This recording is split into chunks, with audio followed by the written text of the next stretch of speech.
Hey everybody, what is going on? I hope you guys are all doing well, and welcome to another tutorial video. In this video, I'm going to be explaining to you guys how you can hide the additional information tab on WooCommerce. So let's get right into it. I will be using this 10-web article because I do not have a WooCommerce subscription. Rather, I cannot afford a WordPress subscription for the business plan, so I hope you guys don't mind.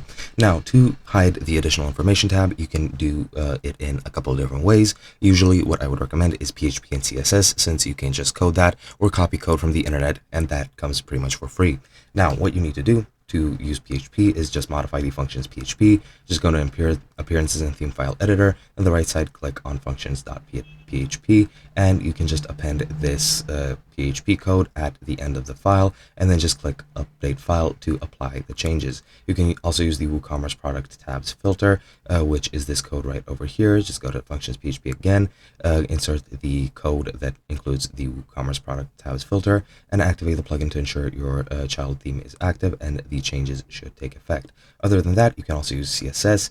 You just need to go to the Appearance tab and click on Customize. There you'll be able to click on the additional CSS option, and this is where all your code snippets should go and should be placed. In the additional box, enter this CSS snippet, and then click Publish to display your changes, and that is pretty much it. Again, I'm sorry I couldn't show you guys this hands-on, but it is what it is. Hope you guys enjoyed, and I'll be seeing you guys in another video.